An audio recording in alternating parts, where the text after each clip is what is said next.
Salam hörmətli izləyicilər. Atəşkəh Talksun növbəti buraxılışına hər birinizi xoş gördük. Bugünkü qonağımız biz əslində çox düşündük. Kimi dəvət edək deyə və çox sayılı istəkləri nəzərə alaraq düşündük ki, bir Tural bu verilişə azlıq edir və DJ Turalı dəvət etdik. Xoş gördük. Xoş gününüz olsun. İki Turalın arasında dayanıb arzuda tuta bilərsiniz. Bəli. Bilər iki adaşın arasında arzudan da reallaşır. Şərtdə yaza bilərsiniz. Təşəkkür edirəm dəvətinizə görə, minnətdaram. Biz təşəkkür edirik vaxtınızı ayırdığınız üçün. Necəsiz? Mən əla, şikayətim yoxdur, hər şey əladır. Super. Çox gözəl. Hər zaman sizi mediada artıq sizi nə bilim, əvvəllər sadəcə avtomobillə bağlı videolarda avtobloger olaraq görürdük.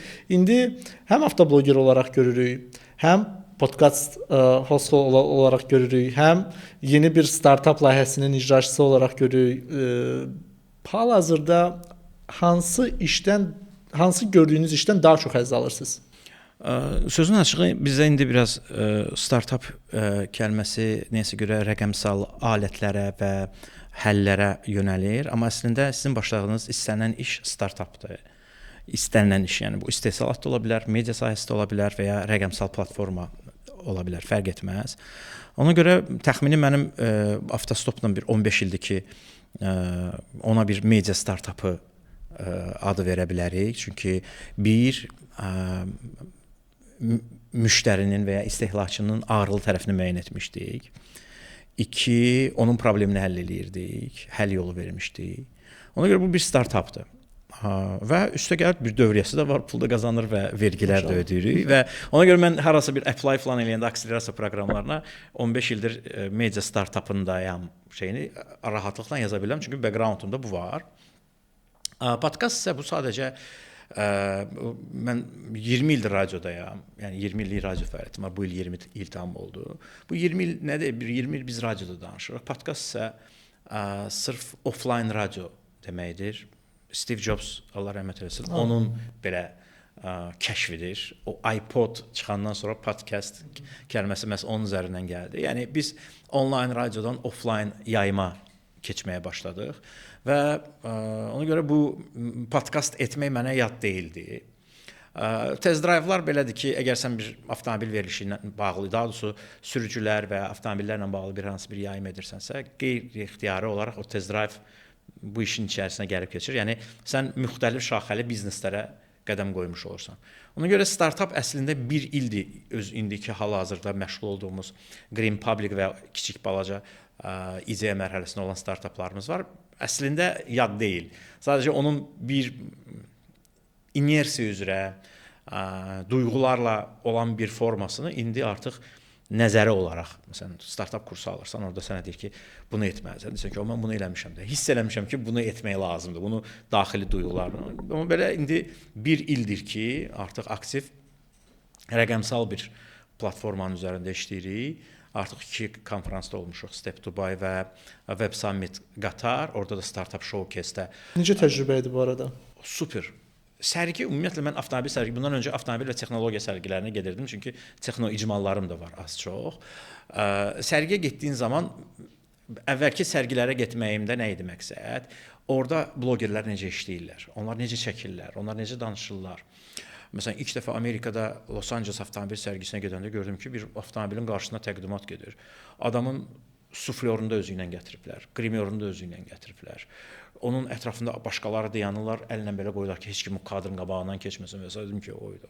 Bunlar artıq başqa liqadılar da. Yəni biz daha çox həvəskarıq, bunlar peşəkar liqadadılar. Bu cür gedirdim. Daha sonra texnologiya sərgilərinə gedəndə daha nə edirsən? Bu nə texnikadır, nə təqdimatdır? Bunu ilk təqdim etməyə çalışırsan, bunun ilk haqqında məlumatı bölüşmək istəyirsən öz izləyicilərinə. Step Dubai'da bizim stendimiz var idi. Həmçinin Web Summit Qatarda stendimiz var idi. Burada artıq biz başqa bir mərhələdə keçid elədik də. Yəni stenddə durursan, yaxınlaşan adam, sadəcə gələn adam, investor, kəşfiyyata gələn adamla söhbət eləyirsən, layihəni izah etməyə çalışırsan, başqa layihələri görürsən. Məsəl üçün deyirsən ki, bu ideya mənim ağlıma gəlib, amma burada 2 dənə sual verməlisən. Bu ideya mənə qədər görəsən kimin ağlına gəlibmi? O bunu edibmi? Edib necə nəticələnib? Etməyibsə niyə etməyib? Böyük ölçüdə bir çox ideyalar bu və ya digər formada hamımızın başına gəlir. Və hər zaman da bizneslə məşğul olanlar bilirlər ki, bütün biznes ideyaları eynidir. Sadəcə kim daha yaxşı xidmət verir, o qazanır. Yəni hər podkast ideyası fantastik bir ideya deyil. Yəni 2 nəfər çıxır, mikrofon qoyur, biz söhbətləşirik orada. Yəni bunu bir televiziya verilişinə falana da çevirməyə ehtiyacımız da görmürük. İndi kim daha yaxşı edir, orada da daha çox tamaşaçısını toplamış olur. Sərginin bizə verdiyi əsas məsələlərdən biri onlar necə təqdimat ediblər. Mən öz appimə baxanda onun appinə baxıram, müqayisə edirəm. Onda bu yaxşıdır. Onun saytında filan şey var. O təqdimatı keçirdəndə necə keçirdi? Məsələn, pitch decklər deyilən bir şeylər var, təqdimatlardır. Pitch də idi. Birinci gün orada pitch yarışması var. Qazanan pul mükafatı da alır və investisiya alır. Sən gəlirsən pitchdə idi, oturmusan, adamla pitch eləyirsən. Mənim pitch deckimdə bu yoxdur. Bu maraqlı fikirdir. Sən öyrənirsən. Ona görə olsun tutaq ki, kənd təsərrüfatı sərgisi olsun, nə bilim, maliyyə, fintech sərgisi, burada bu işlə məşğul olan adamlar varsa, mütləq qaydada sərgiyə getməlidirlər. Hətta indi məsələn bizim təcrübəmiz nədir? Biz deyirik ki, stand götürmək lazım deyil. Standdən isə daha bahalı bilet alıb, investor area deyilən yer var. Ora girmək daha yaxşıdır. Yəni onda sən birə-bir danışacaqsın. Çünki ora gəlib sual verən var, adam sadəcə izləyicidir, nə bilim, tamaşaçısı bilet alıb mənə sual verir, mən ona izah edirəm. Yəni o mənim investorum olma, mənim müştərim olma ehtimalım 0-a bərabərdir. Mən orada bir ki vaxt itirsən də. Onunla danışa-danışa bir dənə investor belə gəlir keçir, bunu kəsib onun yanına qaçamırsan. O 3 dəfə elə oldu. 3 dəfə elə oldu. Bunu izah edirəm. Görün belə, burada da bədci var, burada yazıb investor gedir. Oyda, mən qaldım. Getdi. Oyda. Yəni biraz qəribə bir şeydir. Bir də orada çox maraqlı bir şey var. Investor araya girmişik. Bizdən başqa bir Azərbaycan startapı var. Onlarla bərabərik, Orxanda olan. Öyləşmişik belə. Deməli, investor içəri girəndə hamı belə qaçır. Mən orada belə masada nömrələr var. Sən belə dayanırsan və çalışırsan kimsə öz yanına cəlb edəsən də, onunla danışırsan falan eləsən. Biz oturduq ya, biz ölkəmizdə normal, hörmət görən adamlara burada düşmüşük. Müəllim gəl. Axırda dedim ki, Əli ilə razılaşdıq ki, Əli, bu bizə deyil də. Yəni bu ideya mərhələsində olan kimsə nəsə eləmək istəyir, belə deyil. Biz başqa bir yol tapmalıyıq. Qonşu Orxan sağ olsun, qonşu pavilyonda Qatar Investation fond var idi. Ora bizi içəri saldı. Türkiyəli bir akselerasiya proqramının əməkdaşı tərəfindən. Biz birbaşa yaxınlaşdıq, danışdıq. Dərdimizi izah elədik, daha doğrusu dərdi izah elədik və həllini izah elədik və salam. Yəni bu cür belə söhbət elədik. O belə sərgilərin ən böyük üstünlüyü ondan ibarətdir ki, sən çoxlu sayda adam görürsən və təcrübə qazanırsan. O sənə biz gələndə real əlimizə 2 milyon pulla gəlməmişik də, amma orada elə bir təcrübə ilə gəlmisən ki, indi o işi görəndə o təcrübədən dolayı onu daha da yaxşı inkişaf elətdirirsən. Sizin danışdıqlarınızda benimdə 2 dənə sual yarandı. Şəxsən mənə görə, birinci sualım izah edeyim. Şəxsən mənə görə biz zaman-zaman hətta bizim olanı belə doğru təqdimatını edə bilmirik. Bəli. Birinci fikirdir, razısınızmı? Razısınızsa nə etməliyik ki, nəyi düzəltməliyik ki, biz bunu edək? Yəni necə doğru təqdimat etməliyik? İkinci, 20 ildir ki, bu peşəni görürsüz. Biz zaman-zaman xüsusilə də indi mobilləşən dünyada kimsə bir iş yerində, nə bilim, düzdür, siz bir iş yerində qalmamısınız, eyni peşəni fərqli nöqtələrdə davam etmisiniz, fərqli şəkildə davam etmisiniz. Bir insan bu dəqiqə 5 il, 6 il bir nöqtədə qalan, deyirlər, o bezmədin filan. Yorulmamısınız? Birincidən başlayaq, təqdimat hissəsi. Biz orada olanda bizim düz yanımızda bir türk şirkəti var idi. Müxtəlif türk startapları var. Türklərin bir akselerasiya proqramına daxil olan özlərinin startaplarını gətirdik. Daha çox hansı ölkənin nümayəndələri var idi? Fikir verdiniz. Daha çox bu Middle East, North Africa dediyimiz MENA bölgəsinin layihələri idi. Birləşmiş Ərəb Əmirlikləri, Səudiyyə Ərəbistanı, Ukraynadan, Belarusiyadan. Daha çox bu Step Dubai və o ərazilərdə olan startapları bir yığırdı ki, həmin bazar üçün maraqlı olsun. Təbii ki, Amerikan və digər ölkələrin də startapları var idi. Türklərin bir neçə stendlərini gəzəndən sonra danışdıq Əli ilə. Əli dedi ki, bunlar hava satılır ki. Yəni, həqiqətən layihəyə baxırsan, amma türklərin bir satış təqdim etmə, danışmaq qabiliyyəti var. Biz onlardan çox şey öyrənməliyik. Yəni adamlar yox demirlər. Yəni bu işin içərisində bir məsələn siz Türkiyədə bir restorana gedin köftə varmı? Onda yoxdur deyəcək var, otuzduracaq, ev köftəni hardan salıb gətirib sənə təqdim edəcək. Yəni yoxdur kəlməsi yoxdur və çox yaxşı danışma. Yəni baxırsan ki, layihə öz-özlüyündə sadə bir layihədir ki, indi çox maraqlı bir tendensiya yaranıb. Kim necə sata bildi söhbətidir də. Yəni istehlakçını nə ilə təəccübləndirə bilər? Yəni Fox göstərir də. Yəni adam Fox göstərir. Bizim onlardan çox şey öyrənəcəyimiz var. Biz hələ ki deyəmərəm ki, bizdə pis satışçılar var və ya yaxşı satışçılar azdır, amma satış baxımından biz geri qalırıq. Bu suyun qablaşdırmalarına baxın bizdə, reklam billboardlarına baxın, fontlara baxın. Ölkədə 35 ilin, 40 ilin şirkəti var. Fontları çox sadə bir fontlardır, dəyişdirməyiblər. Loqo dəyişən azdır. Ümumiyyətlə imicini, şirkət imicinə xeyir verə biləcək dəyişikliklər eləyənlər azdır. Bilmirəm, bəlkə bazarın konjunkturası belədir, diktəsi belədir. Amma halbuki Azərbaycanda məsəl üçün bunu çox rahatlıqla deyə bilərəm ki, UX, UI, qrafik dizaynerlər çox güclüdürlər. Hətta Türkiyənin üst, yəni səviyyə hesab etdikləri dizaynerlərlə yaxşı dizayn edə bilirlər. Məsələn, Türkiyənin saytına girəndə başa düşürsən ki, bu sayt o qədər UX və UI nəzərə alınmayıb, amma back-enddə çox güclüdür. Arxada çox yaxşı işləri var. Bizdə şəkil məsələsinin biraz problematikdir. Biz elə şirkətlər var ki, onlar çox onu zövqlə eləyirlər. Elə şirkətlər var ki, heç ona fikir vermir. Köhnə bir loqo ilə məni belə tanıyıblar və gedir. Mənim reklama ehtiyacım yoxdur. Mənim reklama ehtiyacım yoxdur. Halbuki, məsələn, kim deyə bilər ki, Bugatti şirkətinin reklama ehtiyacı var, yoxsa yox? Bizə deyirlər ki, yox, ehtiyacı yoxdur. Amma İsveçrədə, Sankt Moritz şəhərində bu kiçik bir qəsəbədir. Bura daha çox dağ turizmindən məşhur olan bir qəsəbədir. Sankt Moritz şəhərində, düz şəhərin mərkəzində, kiçik qəsəbənin şəhərində bir kiçik bir dairə var.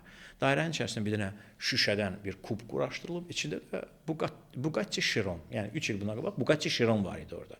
Yəni ora gələn adamlar çox varlı adamlar olduğuna görə ona ya Bentley göstərəcəklər, ya Bugatti göstərəcəklər. Təbii ki, ora bir Prius qoyası deyirlər şəhərin mərkəzinə.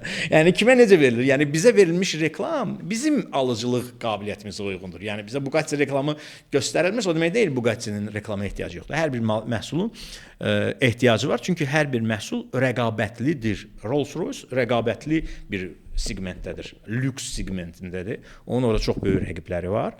Onlarla yarışır. Qonşu Çin də gəlir ora, nə bilim, Amerikan markası gəlir və ya Koreya markası gəlir. Ona görə orada nə edir? O özünün xüsusi elementlərini reklam edir. Demir mənim bu qədər at gücüm var. O ki qaldı yorulmaq barəsində yox, özüm biz Fatihlə də bu barədə danışmışdıq, Mampası ilə bağlı. Bizdə əslində bazar rəqabətsiz bazardır. Yəni rəqib yoxdur. Rəqib o demək deyil ki, sənin eyni elədiyini eləsin. Başqa bir şey eləyə bilər, amma elə bir rəqabət gətirə bilər ki, sən deyirsən ki, oydu. Bu bir dənə oyun çıxardır efirdə. Məni üstələyir. Onda sən inkişaf etmək məcburiyyətinə qalırsan. İndiki dövrdə biz, mən Mampasıda və ya biz digər işlərimizi görəndə özümüzə çağırışlar edirik. Ona görə mənim efirimin bir mövsümdəki olan anons, alt musiqilər və ara kəsmələr növbəti mövsümdən fərqlənir. Rubrikalar fərqlənir, içərisində olan fərqləndirici elementlər fərqlənir. O özümə qoyduğum çağırışdır. Bu korporativdə olan eyni vəzifədə nə qədər işləmək olar deyil. Çünki mən müstəqil işçiyəm, heç bir şirkətin əməkdaşı deyiləm. Mən sadəcə gəlirəm, işimi görürəm, çıxıb gedirəm. Amma işlədiyim yer başqa bir ofisimiz var, orada otururam, orada yaradıcılığın digər şeylə məşğulam. Misal üçün deyək də, saytımız var, saytımıza məqalə yazıram, öz saytım var, ora məqalə yazıram. Söhbətgahın patronları var, onlar üçün nəsə bir araşdırma edirik. Bu cür belə davam eləyir. Ona görə mən yəni startapı da ona görə edirəm ki, həyatıma rəng qatım da.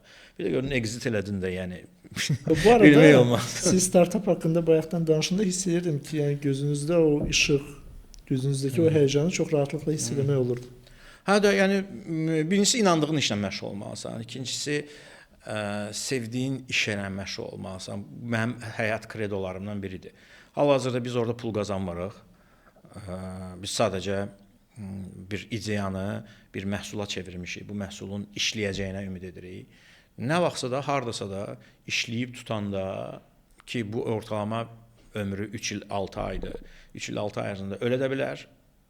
3 il 6 ay keçdiksə, bizim indi 2 il 6 ayımız qalıb. 3 il 6 ay keçdiksə o böyüməyə başlayacaq. Zaten şirkətlər də bəzən ömrünə baxanda onu necə böyümüsənə baxır. Yəni hal-hazırdakı qiymətindən əlavə sən yola baxırsan, necə böyümüsən? Yəni 5 manatdan başlamışdım, indi 15 manata. Xidmətin necə dəyişib? Yəni uzun dönəm dediyimiz bir yanaşma var. Qərb biznesində. Amma Azərbaycan biraz qısa dönəm düşüncələridir. Yəni bizdə hamı qısa. Nə oldu? Satdın və məsələn birinci mənə bir şey oldu. Nə oldu? Sata bildiniz ərəblərə? Mən ora nəyə getmişəm? Qarnıdan satmağa getmişəm. Yəni siz orada durursunuz, orada nə qədər söz danışırsınız, o satış deyil də. Yəni məsələn biz investorla danışmışıq. Investor bizə deyib ki, indi pitch deckinizi ərəb dilində göndərməlisiniz və biz istədiyimiz vaxt gələcəksiniz. Okay, biz göndəririk ora. Sonra deyirlər Zoom görüşlər, 1-2 dəfə Zoom görüşü olur. Orada maliyyə departamentindən sual verir. Hər kəs bir dənə sual verir. Sonra gəlsən ora canlı olaraq təqdimat edirsən. Bu sənin hələ birinci mərhələndir. Ondan sonra növbəti mərhələlər başlayır. Sən artıq müqavilənin şərtləri var. Sən hansı şərtlərlə, yəni komandanın qalaraqmı exit edirsən, payçı olaraqmı exit edirsən, tutaq 5% mi saxlayırsan, yoxsa tamımı satırsan. Bütün bunların hamısı dönəmdir. Yəni bir şirkətin exit olması, satdım getdi deyil də. Bu 1 il, 2 il çəkən bir şeydir. Yəni müqavilələr belə icra olunanda onun şərtləri uzun müddət işlənilir ki, o öhdəliklərə düzgün əməl olunsun. Yaxşı məsələyə toxundunuz əslində satış məsələsinə. Hal-hazırda sizin də həm insanları maarifləndirdiyiniz, eyni zamanda yaxşı şəkildə belə daxil olduğunuz bir mövzu var, sığorta mövzusu. Hansı ki, düşünürsünüzmü ki, ola bilərmi ki, sığorta şirkətləri sığortanın satışını yaxşı həyata keçirmir bizim insanlara ki, hal-hazırda misal üçün ən populyar avtomobil sığortası da kasko sığorta. Kasko sığorta misal üçün düzdür, ilbəil müəyyən artımlar müşahidə olunur, amma hələ də cəmiyyətimizdə mənim icbarim var da kaskonu nə edirəm deyə sualını verən var. Görəsən sığorta şirkəti mi bunu doğru təbliğ etmir və doğru satmır? İnsanımız nəyə görə bu qədər skeptik yanaşır bu məsələyə? Sadə bir misalı var. Mən efirimin təcrübəsindən deyim. İnsanlar sadəcə inanmır. Bizim sığorta şirkətləri inamı sata bilmirlər. Yəni mənə inanmağı sata bilmirlər ki, sən mənə etibar etməlisən. Yəni biz bir marka telefonu seçəndə biz markaya inanırıq. Mən ümumi sadəcə zəng etmək üçün yes nə olsa olsun satışı qoyuram kənara. Biz avtomobil alanda ona inanırıq. Misal üçün Çin brendlərinə bağlı deyirlər ki, yox, Almandan başqası yalandır. Və Yapon brendi haqqında deyirlər. Yapondan başqası yalandır. Qırılmır. Daş döyəndir, qırılmır. Hər şey qırılır. O power of mouse deyirlər, o Bəli. Sadəcə Yapon deyəndə bir etibarlılıq dayanır arxasında. Alman deyəndə etibarlılıq, onun markanın arxasında etibarlılıq dayanır. Yəni siz hər hansı bir Yapon markası yağ istehsal mühərrik yağı istehsal etmir. Adını bir mühərrik yağ istehsalçısına verir, onun altına markanı yazırlar, mühərrik yağını satırlar. Hamı deyir ki, filan şirkət satmır, o sadəcə franchisingini verib ki, mənim adımdan istifadə elə və yağı sat. Amma bu markanın arxasında bir etibar məsələsi var. Bizdə etibar məsələsi var. 2, bir şirkətdə yaranan problem çox belə bir xəttli olaraq bütün sığorta şirkətlərinə aid edilir. Bir şirkətin pis təcrübəsi, oradakı sığorta agentinin pis təcrübəsi, şirkətin əməkdaşlarının şirkətlərini sevməməsi və ya menecmentin o qədər belə bərbad vəziyyətdə olması şirkət haqqında pis bir rəy yaradır. Ümumilikdə siz yaxşı bir məhsul eləyirsiniz, gətirib məhsul verirsiniz və sizə sadəcə inanmırlar. Misal çəkir ki, falan vaxtı falan yerdə falan şey eləmişdilər. Əmma olub. Bəzən deyir, mənim başıma gəlib. Bəlkə də heç onun başına gəlməyib. O hadisəni o qədər özünküləşdirib ki, özünkü kimi deyib və deyib ki, mənim başıma gəlib, mən falan kəsin başına gəlib, ona görə bu problem var. O problem nədən qaynaqlanıb? Bunun arxasınca razılaşın ki heç kim də getməyəcək ki, yəni müqavilə şərtlərinə əməl olunubmu, vətəndaş burada olan öhdəliklərini bilibmi, ona öhdəlikləri izah olunubmu? Mənim müşahidə olduğum bir neçə məsələ var idi. Sığorta müqaviləsi imzalananda adam dedi ki, tez elə hara çəkmək, qol çəkmək lazım. Dedi, müəllim oxu da, nə oxuyuram, taran çəkdi qolu da. Yəni bununla bağlı bizim problemimiz var. Amma bir mənalı olaraq mən tərəfdarı deyirəm ki, bəzən şirkətlər deyirlər ki, məsələn, istehlakçı belə elədi, falan elədi. Düşüncəli istehlakçı problemimiz var. Bu və ya digər formada adi peçenya alsın marketdən, bir onun üstünə oxu da, bunun vaxtı keçib keçməyib, nə bilim, hara yemək yeyirsən, bir bax gör burada nə qoxusu gəlir. Düşüncəli istehlakçı problemimiz var, amma şirkətlər bunu davamlı olaraq istehlakçının üzərinə qoymamalıdırlar. Biz nəyi düz eləməmişik? Çünki çubuğun iki tərəfi var. Məncə sığorta şirkətinin birinci sualı budur ki, biz nəyi düz eləmirik? Yəni biz bəlkə məhsul çeşidimiz azdır. Bəlkə verdiyimiz xidmət zəifdir. Bəlkə bizim əməkdaşlar qanunvericiliyi olan müəyyən şeylərin yanından sivişib keçə bilirlər deyə şey eləyirlər. Misal üçün deyirəm də, X bir şirkət deyir ki, bu sığorta şirkətindən, bu sığorta hadisəsində nə qədər az pul yazsan, sənə bu qədər çox bonus verirəm. Qardaş da özünü öldürür ki, buradan daha az pul versin.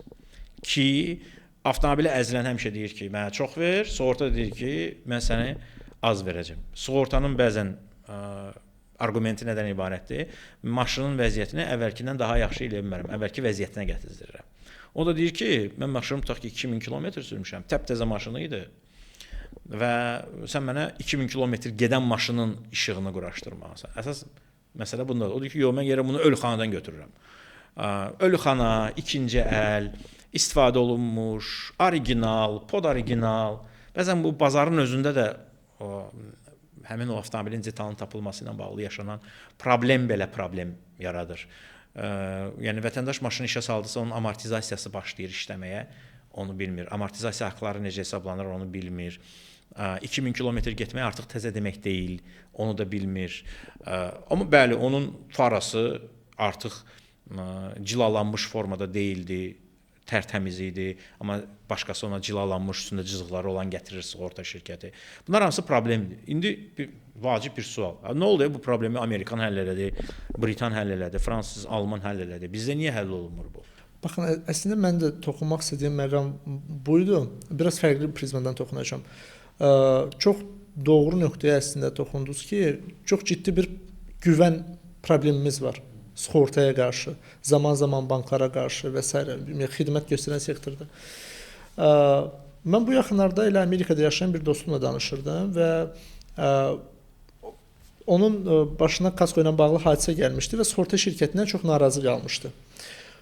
O sığorta şirkətindən narazı qaldı və sığorta şirkətini dəyişdi. Bu arada maraqlı bir fakt deyim. Yəni bəlkə də araşdırmısınız, məlumatınız var. O Illinoisdə yaşır və onlarda kasko sığorta müddəti 6 aydır. Bizdə 1 ildir, onlarda 6 aydır.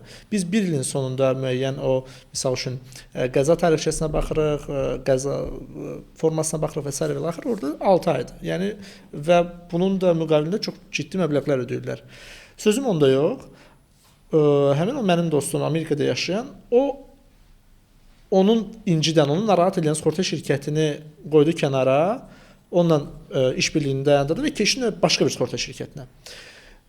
Biz isə sanki bir dəfəlik qırıb atırıq.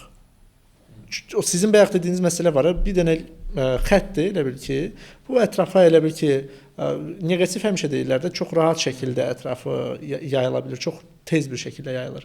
Və sonda artıq insanın ümumiyyətlə sığortaya olan marağı da ölmüş olur. Hər hansısa bir sığorta şirkətinin və yaxud da sığorta agentinin səhv bir xidməti və yaxud da düzgün kommunikasiyanın qurulmaması, hansı müqavilələrin oxunmaması nəticəsində bir müştəri bu şəkildə sığorta sahəsindən itmiş olur, getmiş olur, itirilmiş olur.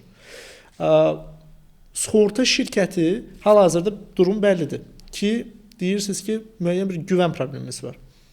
Necə bərpa etmək olar? Hansı yolla? Yəni, desəz ki, xidmət göstərməklə bu çox uzun illər alacaq. Çox uzun illər gərək bir güvəni itirmək, qazanmaq çox çətindir, özünüz çox yaxşı bilirsiniz.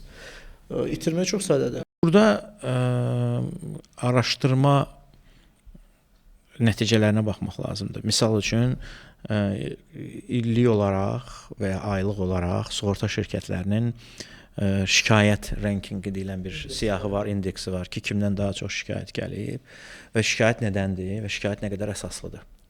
Baxın, mən birincisi o indeksin tərəfdarı deyiləm. Çünki hər şikayət də əsaslı deyil. Düzdürmü?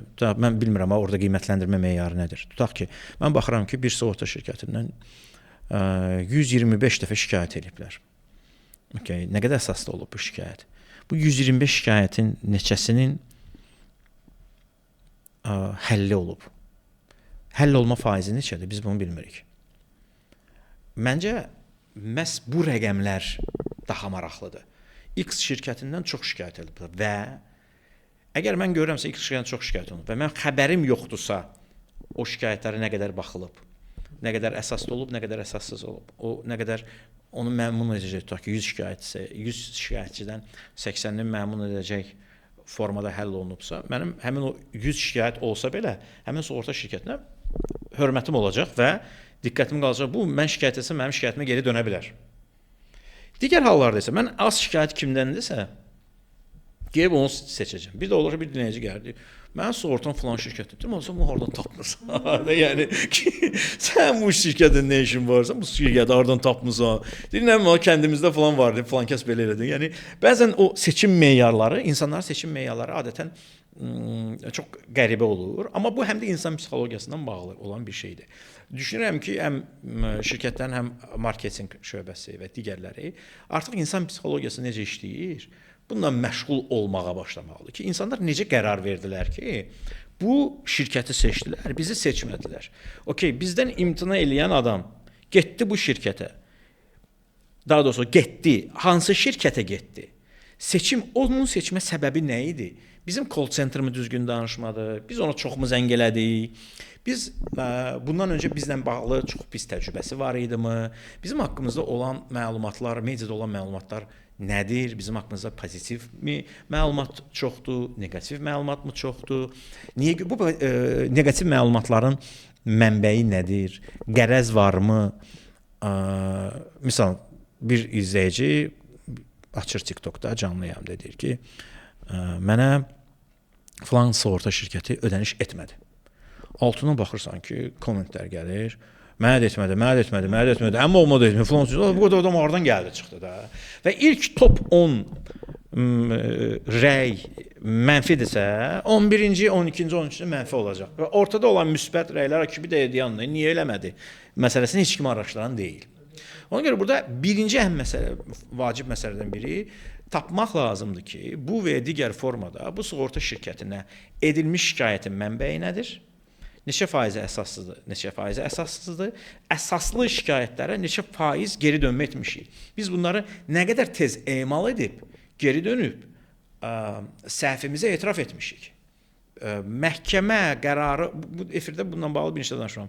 Bizdə məhkəmə qərarı ilə səhv çıxan sığorta şirkətlərindən savayı öz səhvini etiraf edən yoxdur. Ki, hə, bəli, bizim burada əməkdaş səhv edir. Bunun üçün gələn məhkəmə olsun. Yəni, olsun.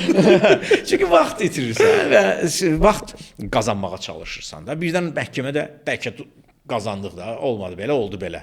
Amma səhvin varsa, sən deməlisən ki, burada səhv etmişik, negativi pozitivə çevirmək lazımdır. Bu,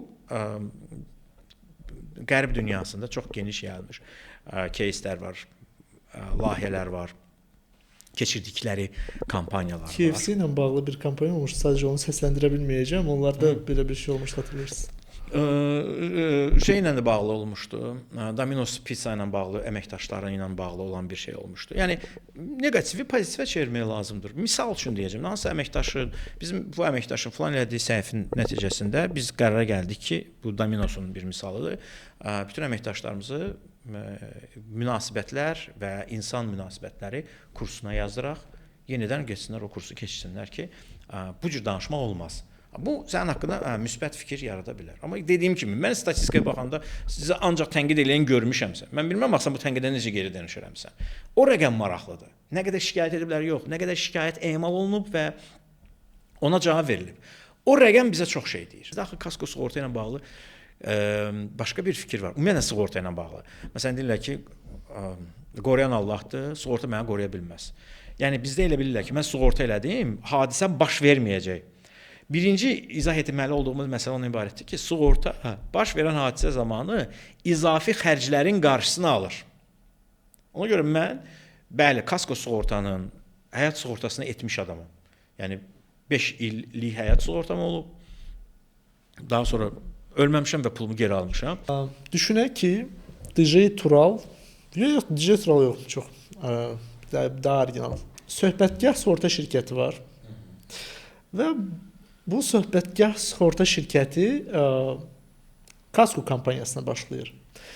DJ Turalın, yəni nəyə görə bu sualı rahatlıqla sizə verirəm? Çünki məsələnin içindəsiniz də.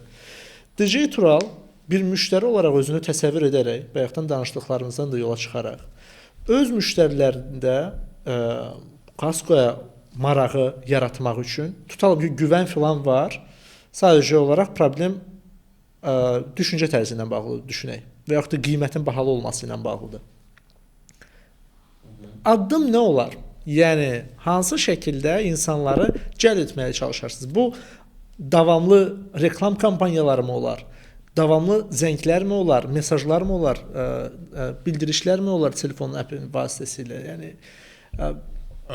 nə olar? Baxın, bu 360 dərəcə marketinq dediyimiz marketinq deyilən bir şey var da. Yəni billboard, radio, televiziya, influencerlar, hekayələr, real case'lər və s. Və bunların hansının satış edəcəyini biz bilmirik. Düşünürəm ki, ağız gücü ən güclüsüdür, xidmət sektorunda xüsusilə. Avtomobil sektoruna məlumat verim. Tutaq ki, bir avtomobildir. Mən danışıram avtomobil qarşısında durmuşam. Deyirəm ki, bu avtomobil belədir, bu avtomobil belədir, bu avtomobil belədir. Bir nəfər baxır maşına, gedir salona. Satış menecerindən görüşür, avtomobili alır. İndi o avtomobili mən satmışam, yoxsa satış meneceri satıb. Böyük ehtimal satış meneceri deyəcək ki, Tural kimdir? Mən satmışam. Amma Turalın işi o adamın sənin bu qapıdan içəri keçirdənə qədər də, yəni o içəridən keçəndən sonra o sənindir. Yəni mən sənin qapının ağzına qədər gətirirəm. Mən hekayəçiliyə çox inanıram. Düşünürəm ki, insanların real hekayələri üzərindən hərəkət eləmək lazımdır. Tutaq ki, deyirəm də, söhbətgah sığorta şirkətinin real hekayələri var. Bir müştəriyə dəymiş zərərin ödənməsi ilə bağlı və onun xoşbəxt olması ilə bağlı. Bu hekayənin üzərindən getmək daha inandırıcıdır. Bundan qabaq dediyim kimi, bu qədər şikayət olunub, bəs neçə şikayət emal olunub? O şikayətlərdən geri dönüş nədir? O şikayətləri edənlərin neçə faizi ondan sonraki xidmətdə razı qalıblar? Bu önəmlidir. Mən bunun üzərindən gedərdim. Mənim yanaşmamdır. Amma orada təbii ki, billboard reklamı, avtobusda reklam, hansısa kampaniya, nə bilim, Facebookda qabağına çıxsın, davamlı olaraq xatırlatsın, nə bilim, reklamda iki cür şey eləyə bilirik. Bir, qorxuda bilirik. Bu ən birinci işlərdən. Eviniz yansa nə olacaq? Bu %100 belədir. Bax, belə olmaq istəmirsən, yəni adam maşını belə qalıb qanlazadan. Onda gəl belə elə də. Yəni və insanlarda ona görə fikir formalaşır. O elə bir ki, başı partlamaqdan qoruyur falan eləyir sığorta şirkəti. Tibbi sığorta yoxdur. Yəni o birinci gəlmə o qorxudan. Reklam qorxunun üzərindən gedir. Bu çoxdan istifadə olunan bir psixoloji trükdür. Və davamlı olaraq bunun üzərindən gedir. Pozitiv reklamın üzərindən yalnız bu içki, yemək, məşhur içkinin pısıltısı, xoşbəxtlik paylaşılması. Bu yeməkdə insan xoşbəxt olur da. Onu qorxudur ki, bax sənin də başına belə bir şey gələ bilər filan. Mən daha çox hekayə və rəqəmlərə inanan adamam. Hesab edirəm ki, rəqəmlərin verdiyi bizə bir məlumatdan bir hekayə qoşub insanlara danışmaq olar ki, baxın, bizdə belə bir şey var idi. Hətta sənin üçün, şirkət üçün negativ olan bir şeydən ola bilər. Ola bilsin ki, misalı şeydən verəcəm, startupdan verəcəm. Bir startup kursundayım, master klassındayım daha doğrusu. Deyir ki, sizin ən yaxın dostunuz skeptik olan dostunuzdur. Bədbin olan dostunuzdur. Çünki o davamlı olaraq orada negativ axtarmağa başlayacaq. Pozitiv olan nədir? Hər şey yaxşı olacaq, heç nə yoxdur, əla deyəcək filan. Skeptik olan və ya sorğulayan adam, bədbin olan adam davamlı olaraq problemin üzərinə gəlir. Suallar verir və sən, məndə bu var imiş ki. Yəni Əgər bizim şirkətlə bağlı bir problemimiz varsa, biz satış eləmək istəyiriksə, biz ağrılı nöqtəni çıxardırıq. Deyir ki, bax sizin ağrılı nöqtəniz budur. Mən də sənin problemini həll edirəm. Ki, bütün bizneslər bunun üzərində getməlidir. Biraz axı deyirlər, o bədbin insandan uzaq gəzmək lazımdır, neqativdən uzaq gəzmək lazımdır. Yox, bədbin insan sənin ideyanı, məsəl üçün mənim dostum Əli o qədər də pozitiv yanaşmır məsələyə, bilmir. Pozitiv yanaşmır, şairdir ona görə. O pozitiv yanaşmır məsələlərə. O nə edir? O deyir ki, sorğuluyur. O çox yaxşı bir şeydir. O deyir ki, mənfi tərəfi nədir bunun? Alınma, bəlkə alınmadı, falan oldu. Amma bəlkə alınmadı sualın arxasında nədir? Alınmama səbəbləri nə ola bilər? Biz artıq o alınmama səbəblərini tapa bilərik. Araşdırır. Bu özü həm CRM-çidir, satışla məşğuldur, şairdir və s. və s. də. Yəni bu bütün bunların içərisində o skeptik yanaşma və sorğulaması bizim işimizə çox yaxşı təsir göstərir. Niyə görə? Çünki mən çox pozitiv adamam. O da çox pozitiv olsa, iki dəliyə bütün dünya seyranlıqdır. Biz gəldi yazı. Green Public gəldi. Heç bir neqativini görmürsən, falan eləmirsən, ancaq deyirsən ki, hər şey yaxşıdır, falandır. Bu doğru deyil. Ona görə bir tarazlıq yaranmalıdır. Bu da bədbinliyin hesabına olur. Söhbətimizin əvvəlində dediyimiz kimi də hamı onsuz da kasko satır. Biz daha yaxşı nə edirik? Yəni bunların içində nə edirik? Sual belədir də. Biz nə edirik ki, başqaları etmir? Başqaları nə edir ki, biz nə etmirik? Çox maraqlıdır. Bizim Ramin Musayevlə oxşar mövzularda, sığorta və innovasiya mövzusunda bir podkastımız olmuşdu və ona bu sualı ünvanlamışdı. O mənə demişdi ki, mən heç bir sığorta şirkətinin etmədiyini edərəm. Okay, birinci onu tapmaq lazımdır ki, nə edəcəyim, misal üçün bir sığorta şirkəti nəyi etmir? Bizim qarşımıza 5 dənə soru. Bunlar nə eləmirlər? Bunu eləmirlər, bunu eləmirlər, bunu eləmirlər. Qabağımızda bir siyahı var. Okay. Biz bu siyahı eləmədikləri nə qədər realdır eləmək. Biz orada artıq onu çıxardırıq. Misal üçün, müştəri bunu istəyir. Biz müştəri məmnuniyyətini daha doğrusu müştəri təcrübəsini ölçəndə müştərinin arzularını, sən nə istəyirsən, sən nə istəyirsən, bunu yazdı. Bu arzulardan hansı realdır? Bu da var. Biz qabağımıza bir siyahı çıxartdıq ki, müştərilər bunu arzuluyur, bu şirkətlər də bunları etmirlər. Bunlardan hansı realdır etmək? 2, risklərə baxırıq. Riskin qiymətləndirilməsi. Burada hansı risklərimiz var? Bazar riskimiz var, maliyyə riskimiz var və qanunvericilik riskimiz. Yəni qanunvericilik bu fəaliyyəti, daha doğrusu kompaniyaya bunu əlavə, məhsula bunu əlavə etməyə icazə verir, yoxsa yox? Yəni mən kaskonun içərisində bunu sığortalaya bilərəm, yoxsa yox? Məsələn, maşınımızın içərisində olan ayaqaltıları da sığortalayırıq. Yəni bunu eləyə bilərəm mən, yoxsa yox? Sualdır da bu. Yəni ona görə real yanaşanda bizim edə biləcəyimiz 1-2 dənə şey qalır. Yəni böyük bir siyahı yoxdur.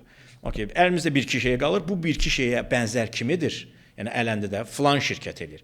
Deməli biz bu 1-2 şey ki var, onu ondan daha yaxşı eləməliyik. Yəni söhbətimizin əvvəlinə gəlib çıxanda biz hamımız eyni biznes eləyirik, amma kim daha yaxşı edir önəmlidir. Yəni burada birinci faktor odur ki, sənin dərdin budur. Mən sənin dərdini daha yaxşı həll edəcəm. Misal üçün deyək, 30 saniyə ərzində 30 saniyədən çox xəttə gözləməyəcəksən. Yəni əməkdaşım 5 dəqiqədən sonra oradadır. Nə bilim, əməkdaşın ora gəlməyə ehtiyac yoxdur. Çək Telegramla bizə göndər. Nə bilim, Telegram botum, AI assistentim sənin işlərini həll eləyəcək. Azərbaycanda ilk dəfə olaraq AI assistent vasitəsilə, AI sığorta assistenti vasitəsilə sizin bütün işlərinizi görəcəyik. İdeya da verdiniz. Deməli, belə bir startup var. Biz onu Step to Buy-da gördük. Düz bizim stendimizlə üzvəyirdi və o boyda şeylərdə Step to Buy-da ən maraqlısı o idi. Onlar Amerikanın çox məşhur Y Combinator akselerasiya proqramının buraxılışlarından biridirlər. O sizə, siz onun tələblərinizi deyirsiniz. O da sizə o tələblərinizə uyğun AI assistent hazırlayır. Satış mütəxəssisi istəyirsən eləyəcək. Sığorta mütəxəssisi istəyirsən eləyəcək. Və adam bilməyəcək ki, o AI ilə danışır. Əgər ona deməsələr ki, sənin üçün kömək eləyən AI-çıdır. Yəni sığorta agenti sən sənədi bunu sənədə göndər filan şeylə. Sənədi PDF-lə açsın AI-ya, AI emal eləsin, hə qanunverici var, fin kodunu yoxlasın. Yəni təbii ki, bunlar hamısı resursdur. Bu gəldiyimiz məsələ maliyyə riskdir. Yəni bunu edirəm. Amma variantdır da. Yəni mənim əməkdaşa ehtiyacım yoxdur. Əməkdaşı olmayan bank var. Filialı olmayan bank var. Heç bir əməkdaşı yoxdur, filialı yoxdur. Rəqəmsal bir bankdır. Rəqəmsal sığorta şirkəti niyə də olmasın? Yəni heç bir əməkdaşı yoxdur. Hamısı uzaqdan idarə olunur. Heç yerə gəlməyə ehtiyacın yoxdur. Sizcə bizim insanlarımız süni intellektə nə qədər dözər? O heç başa düşməyəcək ki, o süni intellektdən danışır yoxsa yox. Turing testi deyilən bir test var da. Turing testi deyir ki, əgər sən onunla danışanda hiss eləmirsənsə ki, fərqi tuta bilmirsənsə, deməli o artıq tam olaraq şüurlu bir zəkaya və ya bir insana çevrilmiş olur da. Yəni o Turing testini keçirsə, məncə orada heç bir şey yoxdur. Problem yoxdur. İnsan onu hiss etməyəcək. İnsana nə lazımdır? Sualı verdim. Və o adam mənə suala cavab verdi.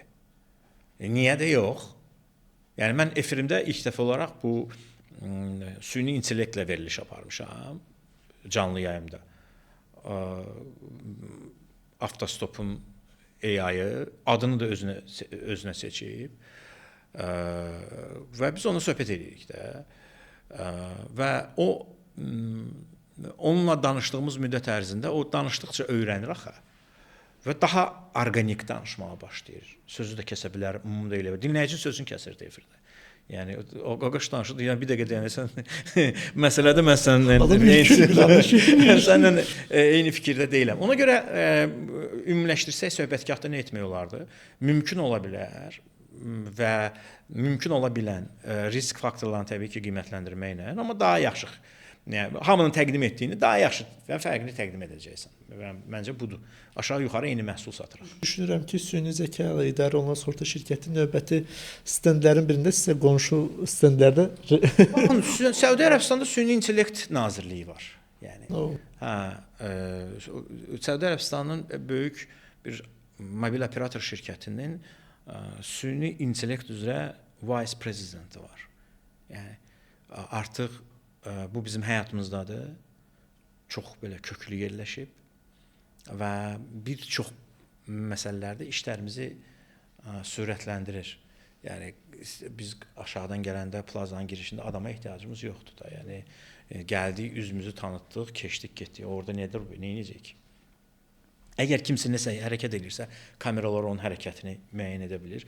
Məsələn, niyyət oxuyan kameralar var içində. Niyyət oxuyan dediyimiz yəni adamın üzünü oxuyaraq süni intellekt bu adamın dost yanadır yoxsa düşmən yana münasibət göstərdiyini müəyyən edə bilir. Onunla bağlı çox miflər var bu arada. İçindəki o kameralarla bağlı insanların bal verməsi və s. Bal vermə var. Amma onlar çox sürətlə bu data adam çox deyil 1 milyarddan çoxla yəni hədsiz data var əlində. Yəni insanların o qaşlarının milyonlarla qaş quruluşu və göz quruluşu və dodaq tərpənməsini artıq onun aqressiv olub olmadığını bilə bilir. Onlarda daha çətindir sayırmaq. Biz indi artıq irqçiliyə keçməyək amma Tural bəy, çox təşəkkür edirəm. Təşəkkür edirəm. Maraqlı söhbətə görə, vaxtınızı ayırdığınıza görə. Ümid edirəm ki, bu söhbətimiz sığorta ilə bağlı sualları olan bir çox insanda yeni fikirlər formalaşdıracaq. Ümid edirəm ki, sığorta şirkətləri öz müştərilərini itirməmək üçün əlindən gələni edəcəklər. Mən bu təcrübəni yaşamışam bir sığorta şirkəti ilə. Dedim ki, onda mən sizə sığorta eləmirəm. Dedi ki, necə bilirsiniz? Dedim, ay bala, mən sizdən boşanmıram. Dedim ki, ayrıldı ki, necə bilərsən? Mən müştəriyəm, gedirəm. Çox dramatik deyil sizcə şirkət və müştəri arasındakı? Özünüz bilərsiniz. Özünüz bilərsiniz. Gedin, mən bunu banklarla da yaşamışam. Özüm bankdan ki, onda mən bankı dəyişən belə. Özünüz bilərsiniz, yəni dəyişə bilərsiniz. Yəni sən bunu necə deyə bilərsən? Mən rahat deyirsənsə, sən onlarla belə müştərivə rahat deyirsən də. Sonra bəzi banklar və ya şirkətlər şikayət edir ki, mənim müştərim hanı? Qovladınız getdi. Təşəkkür edirəm, çox sağ olun. Hörmətli izləyicilər, Atəşgah Talks-un növbəti buraxılışının sonuna çatdıq. Təşkilata dəstəyə görə Atəşgah Sığorta şirkətinə təşəkkürümüzü bildiririk və növbəti podkastlarda görüşənə qədər deyirik. Sağ olun.